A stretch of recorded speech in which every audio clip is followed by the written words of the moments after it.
आज आपण अशी एक कथा बघणार आहोत, जी कथा ऐकून तुम्हीसुद्धा घाबरताल. एक सुबोध नावाचा मुलगा सकाळी सकाळी गावाकडे निघणार होता. त्याची आई येते आणि त्याला ओवाळते. सुबोधच्या आईकडून ते आरतीचं ताट जेव्हा खाली पडतं, तेव्हा त्या ताटामधून रक्त खाली पडतं आणि जो टिळा आईनं सुबोधच्या कपाळाला लावलेला होता, तो रक्ताचा झाला होता.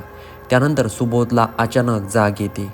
मग त्याला समजतं की हे खूप भयानक स्वप्न आहे. असं विचित्र स्वप्न बघून सुबोधला खूप भीती वाटायला लागली. त्यानंतर त्याने आपले कपडे परक करायला लागले. त्यानंतर रात्रीच्या 11 वाजता पॅक केल्यानंतर तो 11 वाजता सुबोध आपल्या घरातून रेल्वे स्टेशनकडे निघतो. जेव्हा तो रस्त्याने चाललेला असतो तेव्हा एकदम सुनसान रस्ता होता. कानात हेडफोन घालून सुबोध रेल्वे स्टेशनकडे पायी निघाला. 12 वाजता सुबोध रेल्वे स्टेशनवर पोहोचतो. त्यानंतर 12 वाजून 15 मिनिटांनी रेल्वे येते. सुबोध रेल्वेत जातो. गेल्यानंतर रेल्वेमध्ये अंधार असतो. सुबोध खूप घाबरतो, पण अचानक रेल्वेत लाईट लागतो. त्यामुळे सुबोधचा जीवात जीव येतो. मग तो आपली सीट नंबर पकडतो आणि तिथे बसतो. बसल्यानंतर तो बघतो तर रेल्वेमध्ये एकही माणूस नव्हता. तो एकटाच पूर्ण रेल्वेत होता. त्यानंतर त्यात थोडासा विचित्र आणि भीती वाटायला लागली होती. तेवढ्यात समोरून एक बाई येते आणि 2 लहान मुलं सुबोध समोर येऊन बसतात. त्यानंतर बरेच माणसं रेल्वेमध्ये यायला लागतात. तेवढ्यात सुबोधला थोडीशी भीती वाटत असते, कारण त्या रेल्वेमध्ये एक विचित्र वास पण येत होता. तो त्याच्या शेजारी बसलेल्या व्यक्तीला विचारतो की तुम्हाला काही वास येतोय का, असं जळाल्यासारखा. तो व्यक्ती हसतो आणि म्हणतो, जळाल्याचा नाही, हा वास मांस जळाल्याचा आहे. कोणत्या तरी व्यक्तीचा मांस जळालेला आहे, तो वास येतोय. सुबोधला त्या व्यक्तीचं बोलणं एकदम विचित्र वाटतं. त्यानंतर त्या व्यक्तीचा जो चेहरा असतो तो अचानक पांढरा पडायला लागतो आणि डोळे लाल व्हायला लागतात.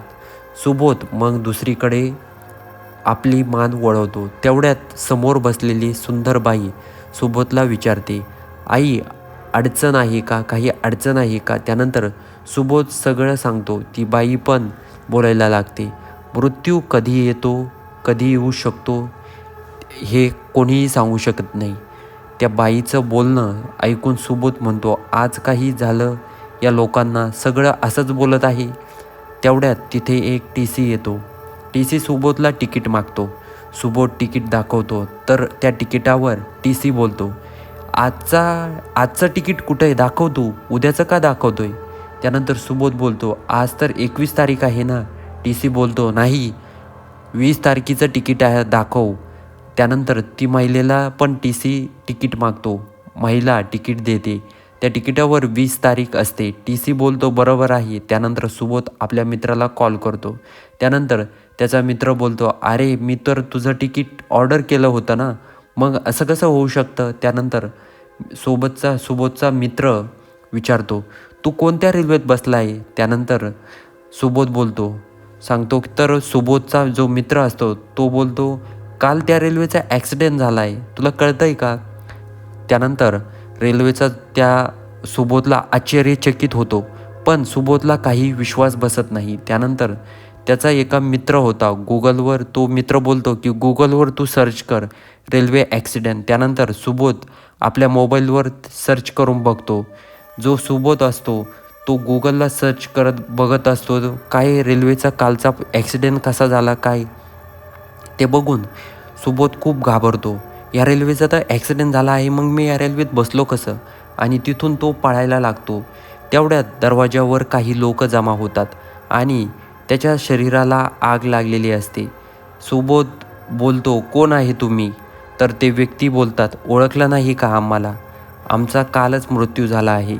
ते लोक सुबोधच्याकडे यायला लागतात. सुबोध दुसऱ्या बाजूनं पळण्याचा प्रयत्न करतो, पण ते लोक काही सुबोधला बाहेर जाऊ देत नाही आणि सुबोधला पण ते लोक मारून टाकतात आणि कथा इथेच संपते.